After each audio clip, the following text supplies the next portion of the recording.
Olá, hoje seguimos em mais um passo nas nossas reflexões de nossa campanha de 40 dias de amor. Para mim tem sido uma experiência maravilhosa. E para você, como tem sido? Eu imagino que esse período de reflexões sobre o amor na nossa vida vai fazer uma diferença muito grande.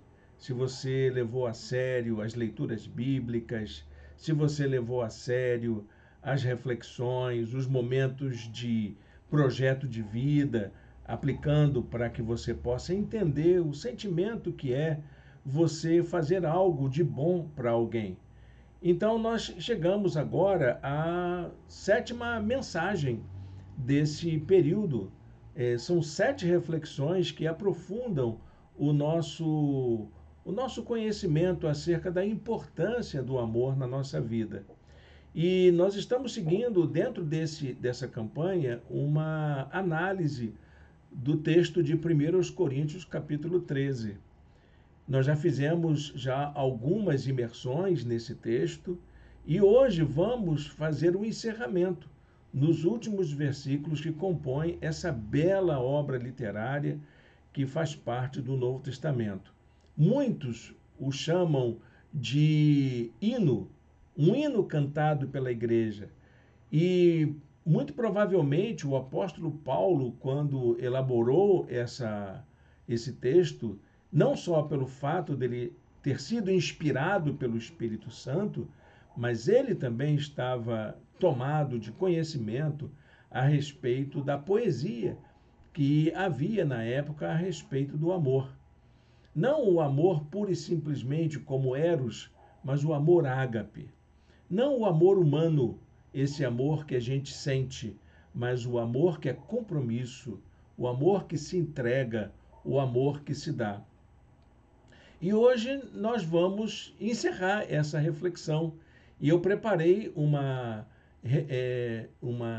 um contexto, um conteúdo, para que a gente pudesse pensar como que esse amor tão sublime, esse amor tão impactante, que faz tanta falta na nossa vida, como que ele pode se tornar uma realidade na nossa conduta? Como que o amor pode se tornar um ingrediente importantíssimo, indispensável na minha maneira de ser? Eu preparei uma apresentação, como eu sempre faço.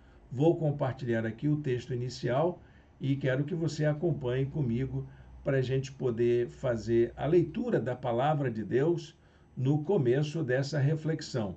Acompanhe a gente. Bom, gente, a série de mensagens chama-se Vivendo em Amor no Mundo, uma campanha de 40 dias de amor. Estamos chegando lá. Estamos no dia 35 das leituras diárias. Estamos quase no final dessa jornada. Quero dar os parabéns a você que conseguiu fazer essa jornada até aqui. E quero convidar você a fazer essa última reflexão junto comigo dentro do texto de 1 Coríntios, capítulo 13. Nós vamos utilizar os versículos de 9 a 13, bem lá no finalzinho mesmo, já no encerramento dessa composição belíssima. Também eu queria convidar você, porque a série não termina hoje. A série vai terminar no último domingo de dezembro, quando nós vamos pensar ainda a respeito do amor de Deus encarnado na pessoa de Jesus Cristo e como esse amor pode nos estimular a viver uma vida melhor, como o amor pode nos salvar da nossa própria perdição. Hoje nós falaremos sobre como o amor pode ser superior, como que ele é superior a tudo que eu possa ter na minha vida, até mesmo superior à minha própria espiritualidade. O tema da mensagem de hoje, então, é a superioridade do amor. E o texto que vamos ler para a meditação está lá em 1 Coríntios, capítulo 13, verso 13.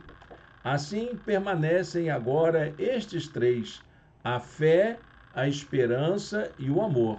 O maior deles, porém, é o amor. nesse fechamento de capítulo, nesse fechamento dessa interpolação que o apóstolo Paulo faz sobre as dádivas divinas para uma vida melhor, que é assim que eu vejo os dons espirituais. Ele diz que a maior de todas as dádivas de Deus para a nossa vida é o amor.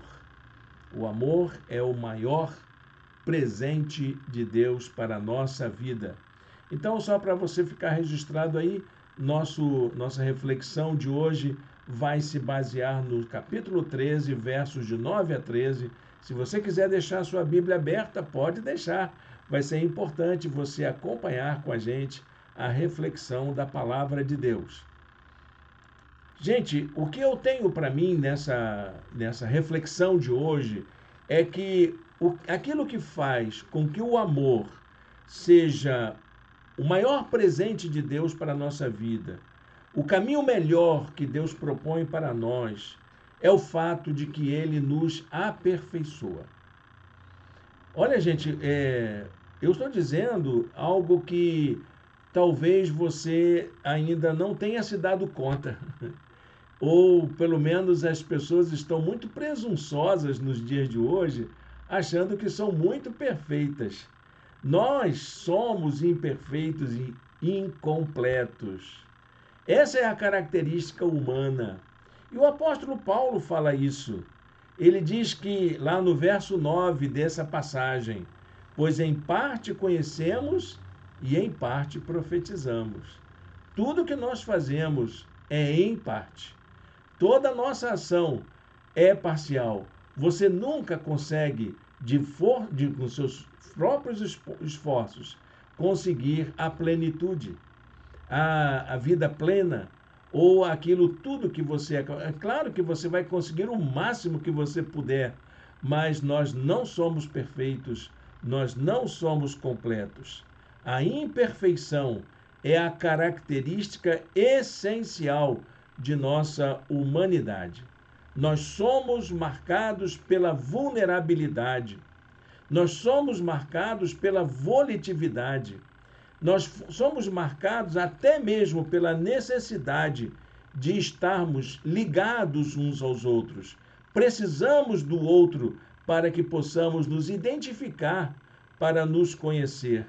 Carecemos de toda forma de relacionamento para que nós possamos existir. E essa imperfeição que é nossa, é pelo fato de sermos assim imperfeitos, é que precisamos tomar decisões importantes a respeito do amor.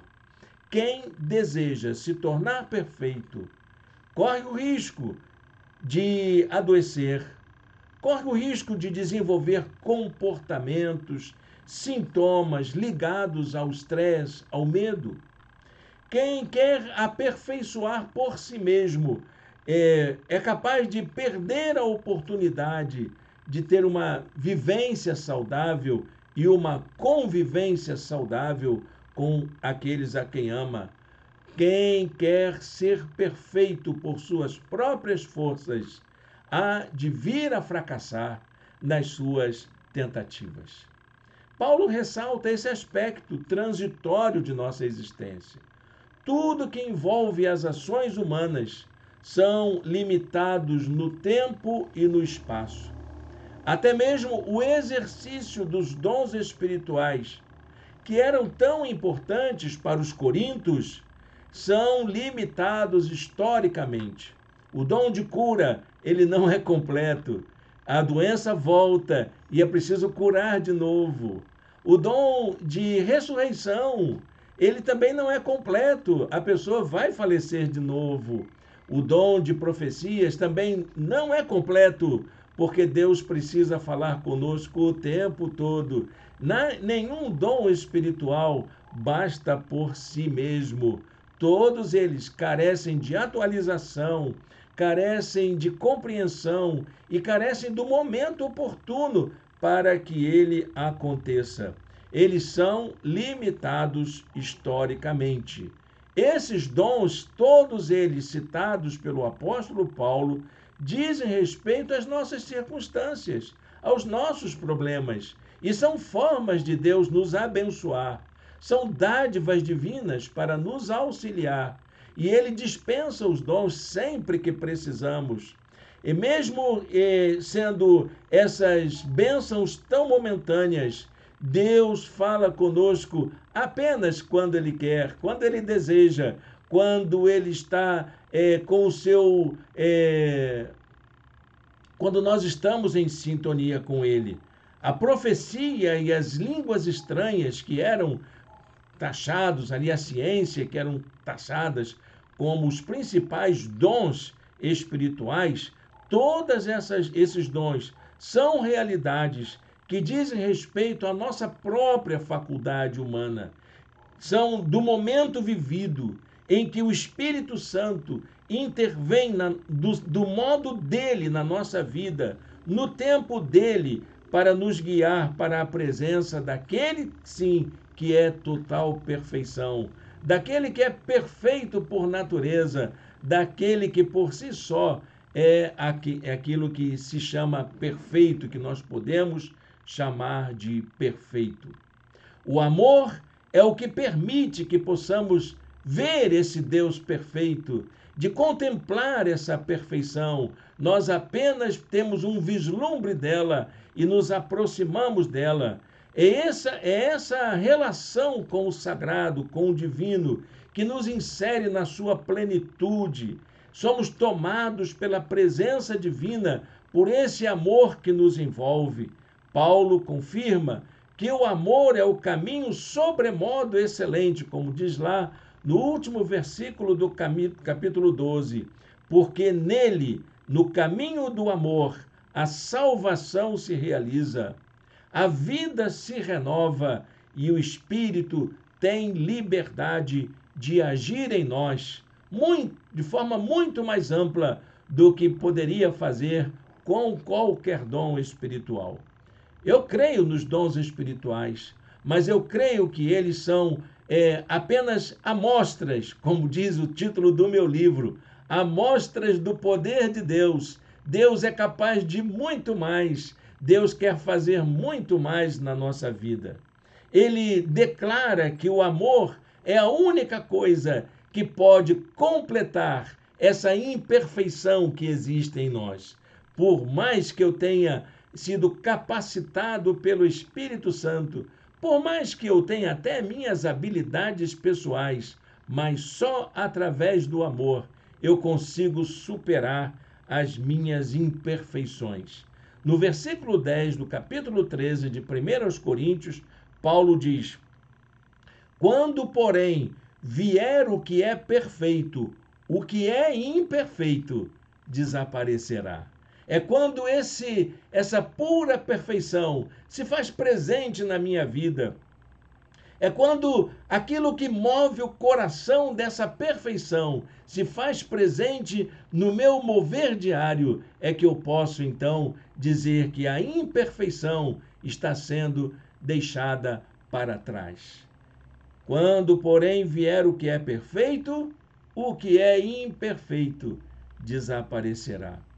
A realização do amor na nossa vida envolve, então, um aspecto histórico, porque é momentâneo, é ali, quando se dá no chão da minha história, nas minhas práticas de vida, quando eu sou capaz de colocar em prática esse amor divino nas minhas ações, nas minhas relações, na maneira como eu lido com os meus problemas pessoais, com as minhas circunstâncias momentâneas. Mas é também escatológico, porque está caminhando para o futuro, está caminhando para o final. Então, esse amor, ele se realiza historicamente e escatologicamente. É um processo que dura a vida toda e eu vou me aperfeiçoando à medida que eu permito que esse amor encha o meu coração. É um processo que dura a vida toda e segue até a eternidade. Eu queria fazer aqui um levantamento nesse texto do apóstolo Paulo com você sobre como a Bíblia nos ensina sobre esse caminho para a eternidade no aperfeiçoamento do amor. Eu encontro aqui 3 propostas de aperfeiçoamento que precisamos levar em conta. A primeira proposta é o fato de que o amor nos amadurece. Há um caminho de maturidade quando permitimos que o amor de Deus, esse amor que é pura perfeição, faça parte da minha vida. Nossas atitudes, pessoalmente, são frágeis e comportam uma complexidade diante da realidade que nós vivemos. Então, a vida em amor é um convite para que a gente supere as nossas imperfeições e possa agir de forma amadurecida, de forma adulta diante dos problemas da vida. É isso que nos torna pessoas, em que nós passamos por esse processo de amadurecimento, que sai da infância e vai para a maturidade. O amor envolve, então, esse processo de nossa formação humana. Eu diria mais, isso quer dizer que o amor nos humaniza. O amor envolve a nossa humanização, nos torna seres humanos aperfeiçoados. É isso que o apóstolo Paulo diz no versículo de número 11. Quando eu era menino, falava como menino, pensava como menino e raciocinava como menino. Quando me tornei homem, deixei para trás as coisas de menino. É isso que nos humaniza. Nós precisamos deixar para trás as coisas que nos desumanizam para nos tornarmos mais humanos, mais maduros, mais compromissados com aquilo que faz parte da nossa vida humana. A segunda proposta é o fato de que o amor nos capacita a compreender melhor a realidade. Toda a nossa compreensão do mundo é sempre muito limitada. Ninguém, nenhum ser humano, nenhuma máquina, ninguém é capaz de conhecer todas as coisas. O amor, porém, nos capacita a ter uma compreensão mais ampla. Nós vemos, então, que essa realidade que nós comparamos, tudo isso que nós percebemos à nossa volta, todas as coisas que estão ao nosso redor, nós só conseguimos ver através de uma visão limitada, através de imagens, de reflexos.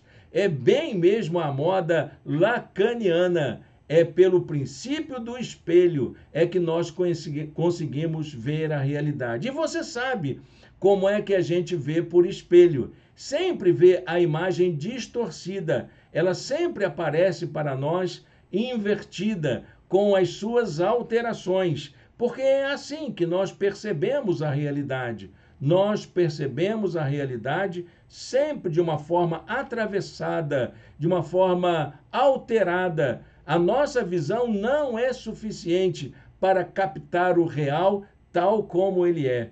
A nossa compreensão da realidade e a nossa capacidade de conhecer são incompletas, parciais, imperfeitas. Nem mesmo a ciência tem todo o conhecimento da realidade. Eu costumo dizer, e quem foi meu aluno sabe muito bem desta frase, é uma ingenuidade a gente acreditar que uma ciência por si só dará conta de toda a realidade. Nós precisamos de toda forma de conhecimento, nós precisamos de toda forma de expressão, nós precisamos de todas as informações e ter a capacidade de processar isso tudo para poder ter um vislumbre de compreensão da realidade.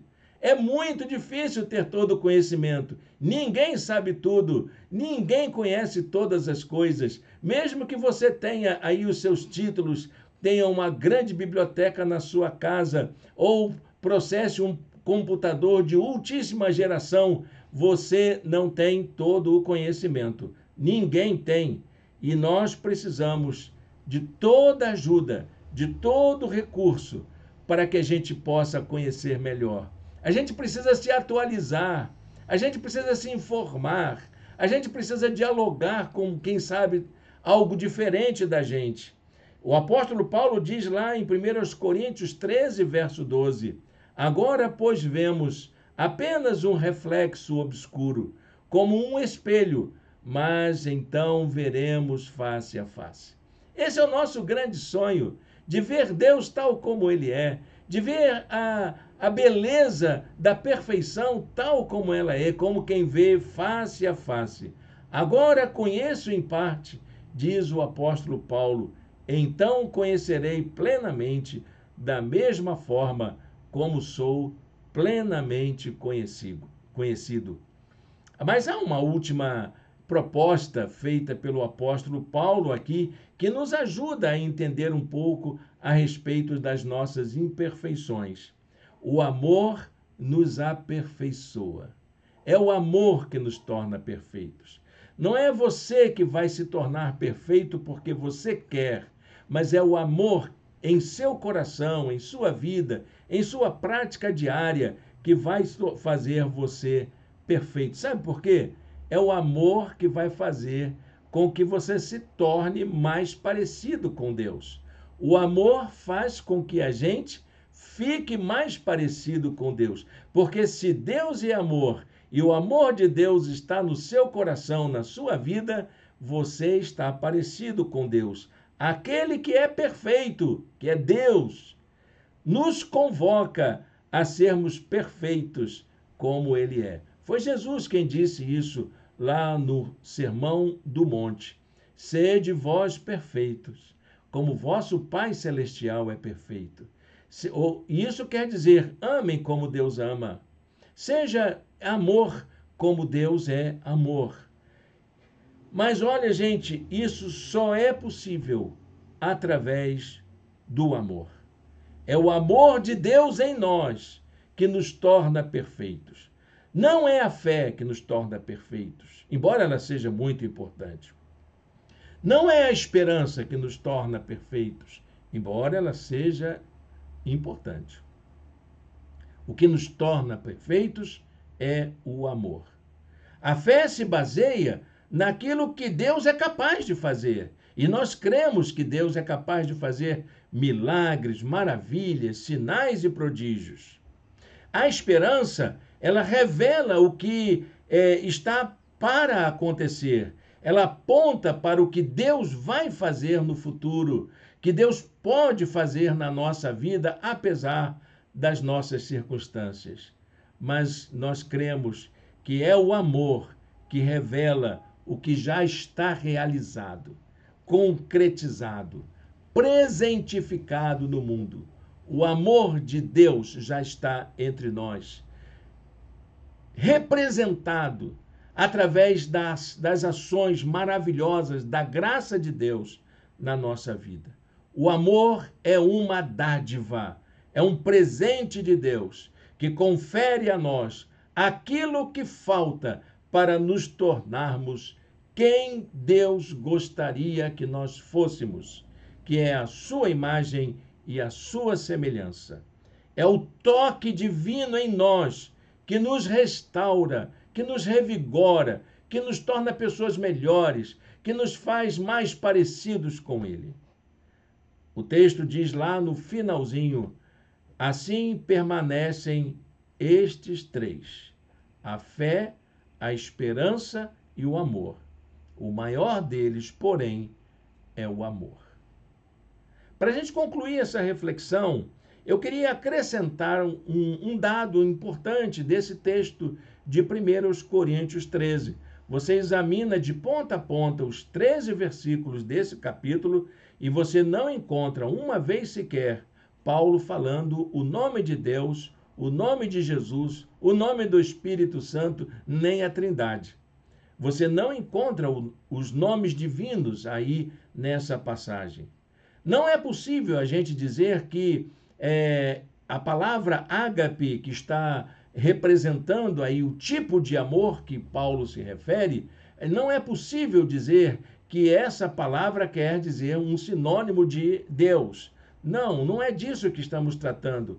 Estamos falando do presente que Deus tem para nós. É claro que em cada versículo, em cada passagem, em cada frase, em cada afirmação desse capítulo, nós vemos a ação divina. Só é possível acontecer as coisas que Paulo fala nesse capítulo, porque ali, na ação do amor, está presente a mão divina, o poder divino, o cuidado divino sobre nós.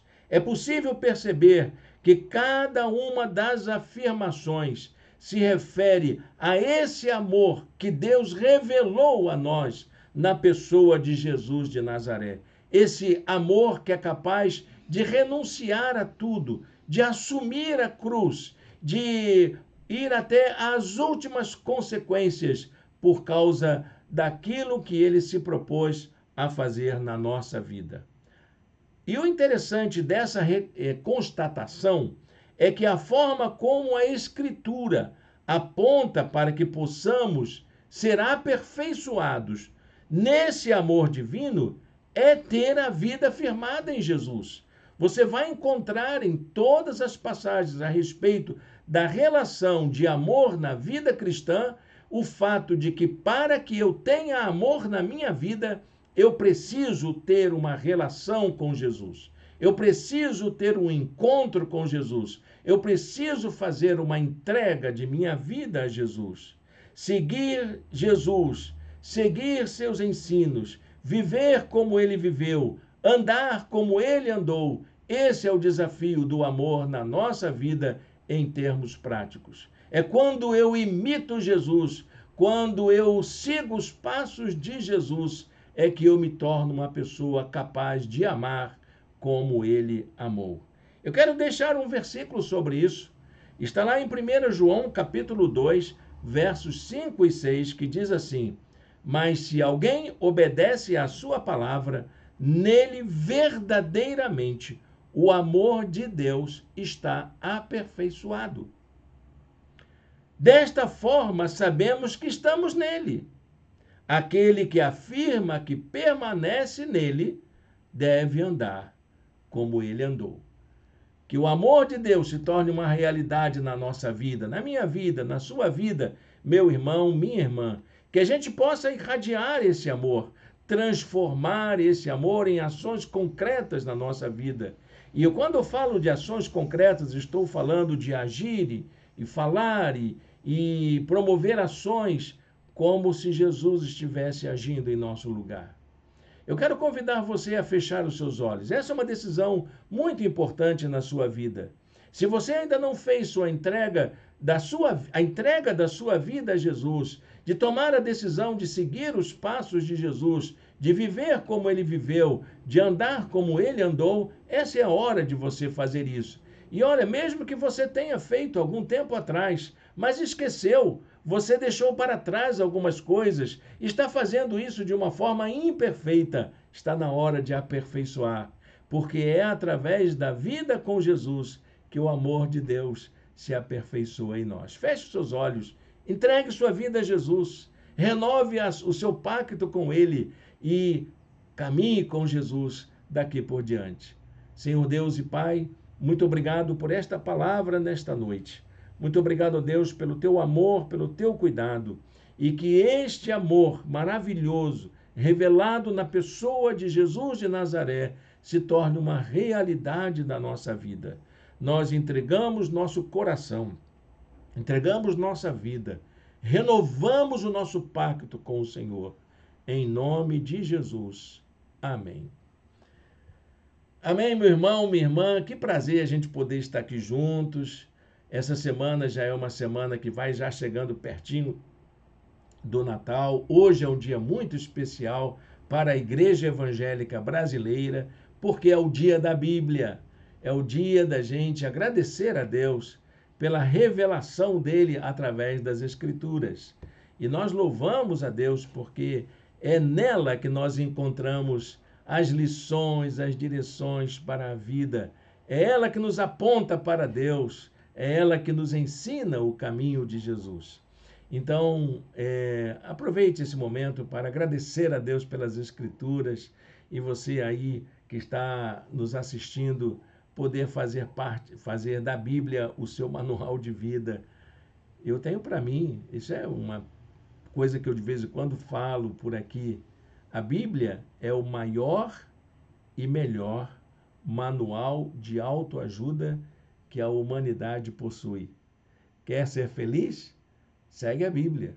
Faça com que a Bíblia seja uma realidade na sua vida. Meus amados irmãos e irmãs, nós estamos chegando ao final da nossa apresentação da mensagem. Quero agradecer a sua companhia aqui.